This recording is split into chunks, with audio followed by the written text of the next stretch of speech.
Everybody, this is my WandaVision episode 8 review. Now, this episode was kind of different from what we got in the past. There was no big spectacle, there was no big twist at the end. We basically got what we thought we would get.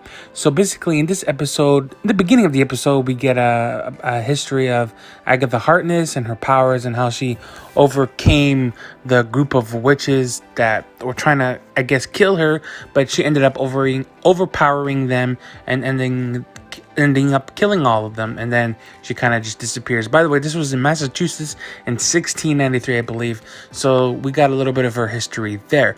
We go back to modern day and we get Agatha and Wanda, having a conversation about magic and all that kind of stuff, and Agatha wants to know how she was able to create the hex, and we get more of a in-depth a story on how she created the hex. So basically we go through her life, all her trauma. So we go through her childhood in Sokovia, and when we see the Stark bomb and the building exploding, which was talked about in Avengers Age of Ultron, now we actually got to see that event. And after that event, we ended up going to the Rebellion years, where Pietro and Wanda ended up going to Hydra, trying to change the world, so to speak, but ended up getting powers. And while Wanda was getting her powers, the Spectre kind of like shook, and then the gem came out, and what was inside the gem was obviously the Mind Stone, which we all know. And she had a vision when that Mind Stone was shown to her. She had a vision of her future self as the Scarlet Witch, but throughout the MCU, she was never called the Scarlet Witch. She was always called Wanda as her name, because that's her name. She was never given a nickname. Even in earlier episodes, Hayward was asking Jimmy Woo, what does she have any alias names or anything like that? No. So this was the first time she got her name in this episode.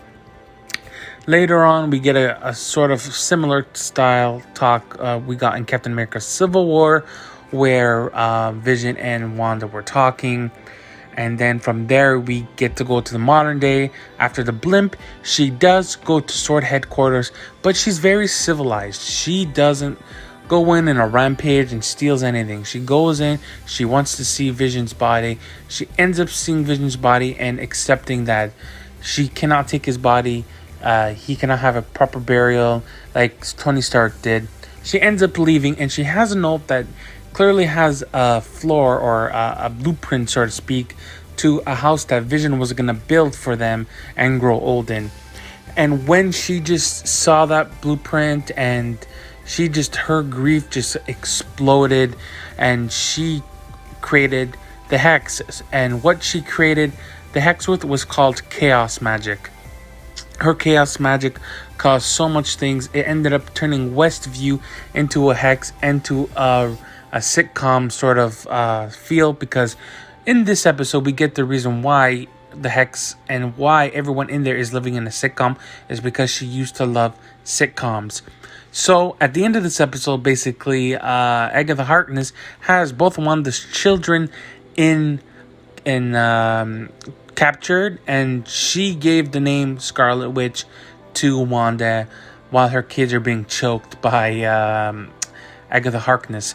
Now, this episode, a lot of people didn't like this episode. At first, I didn't like this episode, but I ended up really liking it because it went more in depth, and we got a more clarification on her backstory and how she became, how she got her powers. We actually got to see it because we only saw her at the end of Captain America Winter Soldier when she was just playing around with her powers, but we got to see how she got it and where her grief and trauma is coming from. Now, there's going to be a lot of speculation on next week's episode, and next week's episode has been confirmed to be 50 minutes, so about 45 minutes and then 5 minutes of credits. So let's talk about that post-credit scene. That post-credit scene, we finally get as the White Vision. I'm sorry, I can't remember his name, but he was in the comics, and we're gonna get a Vision versus Vision battle.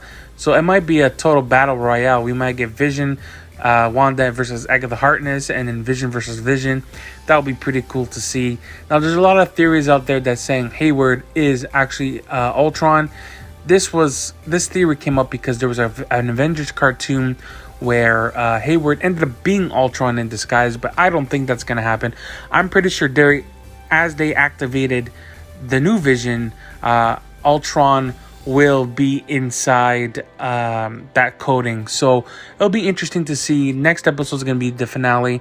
It's going to be interesting to see who this big secret cameo is. I'm pretty sure Doctor Strange will show up because Agatha Harkness did sense that something was going on when Wanda ended up creating chaos magic. So I'm pretty sure Doctor Strange is going to sense that as well. Now, who's this Luke Skywalker style cameo? I have no idea. It could be a lot of things. A lot of people are theorizing it's going to be Tobey Maguire coming through the multiverse. It could be Hugh Jackman's Wolverine. That's what they were saying. I don't think none of that is true. But all we can do at this point is speculate. I really like this this episode. A lot of the reviews out there haven't been great. They say it was just okay. I thought it was fine. This whole series has been fine. Marvel's on fire with the Disney Plus show. And I can't wait for next week. Let me know down in the comments down below what you guys think of this episode. I enjoyed it. Gives us more of Wanda's backstory, which made more sense because the only thing we got was in Avengers Age of Ultron when they were speaking to Ultron about the past. Anyways, guys, let me know down in the comments down below what you guys think of this episode, and make sure to subscribe and leave a like. It'll help me a lot. If we can hit 2,000 subscribers soon, I'll be announcing some special giveaways. So I'll see you guys soon. Be good.